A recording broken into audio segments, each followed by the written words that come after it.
AIMIM सांसद असदुद्दीन ओवैसी के खिलाफ राष्ट्रपति द्रौपदी मुर्मू से शिकायत की गई है। वकील हरिशंकर जैन ने दूसरे राष्ट्र के प्रति आस्था दिखाने के कारण उनकी संसद सदस्यता रद्द करने की मांग की है। ओवैसी ने लोकसभा में शपथ ग्रहण करने के बाद जय फलस्तीन के नारे लगाए थे। ओवैसी के नारे को लेकर विवाद बढ़ने पर सभापति ने इसे रिकॉर्ड से हटाने का आदेश दिया। आखिर भारत की संसद में जय फलस्तीन बोलने का तुक ही क्या है? इनके मुंह से भारत की संसद में खड़े होकर भारत की सांसद सदस्यता शपथ ग्रहण करने के बाद जय भारत तो नहीं निकला, लेकिन जय फलस्तीन जरूर निकल आया। ये जिस देश की मिट्टी में जन्मे, जिस देश की मिट्टी का ये अनाज खाते हैं, इनके लिए उसकी जय बोलना गुनाह है। लेकिन अपने देश से पहले फलस्तीन की जय बोलने से क्या अल्लाह खुश हो जाएगा? केवल जय फलस्तीन बोलने से क्या होगा? ओवैसी कितनी बार फिलिस्तीन गए? ओवैसी कितनी बार गाजा और रफा गए? ओवैसी ने खुद फिलिस्तीन के लोगों की कितनी मदद की? जय फिलिस्तीन बोलने से गाजा के लोगों को रोटी नहीं मिलेगी। जय फिलिस्तीन बोलकर मुसलमानों की सहानुभूति लेना बंद करें। ओवैसी ढोंग करके मुसलमानों को गुमराह करना बंद करें। वकील हरिशंकर जैन ने असदुद्दीन ओवैसी के खिलाफ इस मामले में राष्ट्रपति से संविधान के अनुच्छेद 102 और 103 के तहत शिकायत की है। उनके बेटे विष्णु शंकर जैन ने ये जानकारी एक्स यानी ट्विटर के जरिए दी। उन्होंने बताया है कि हरिशंकर जैन ने ओवैसी की सदस्यता संसद सदस्य के रूप में खत्म करने की मांग की है। ऐसी ही एक शिकायत एक और वकील विभोर आनंद ने भी लोकसभा सचिवालय से की है।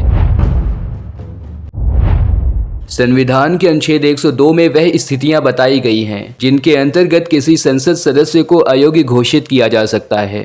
अनुच्छेद 102 के भाग घ में लिखा है कि ऐसे संसद सदस्य को अयोग्य घोषित किया जा सकता है जो भारत का नागरिक नहीं है या उसने किसी दूसरे राष्ट्र की नागरिकता ले ली है।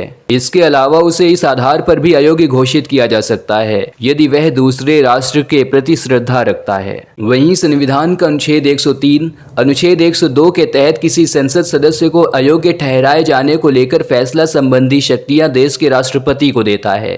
इसमें कहा गया है कि यदि अनुच्छेद 102 के तहत अयोग्यता का मामला उठता है तो इस मामले में इसे राष्ट्रपति को भेजा जाना चाहिए और उसका ही निर्णय अंतिम होगा।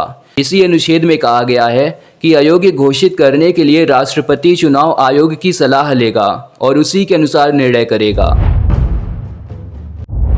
हैदराबाद से सांसद चुने गए असदुद्दीन ओवैसी ने मंगलवार 26 जून 2024 को लोकसभा सदस्य के रूप में शपथ ग्रहण करने के बाद जय फलस्तीन के नारे लगाए। उन्होंने अपनी शपथ उर्दू में ली। उर्दू में शपथ लेने वाले असदुद्दीन ओवैसी ने अंत में जय भीम जय मीम कहा और अल्लाहू अकबर का नारा भी लगाया, लेकिन अंत में उन्होंने जय फलस्तीन भी कहा। ओवैसी से जब इस संबंध में पूछा गया तो उन्होंने कहा ये संविधान के खिलाफ कैसे हुआ?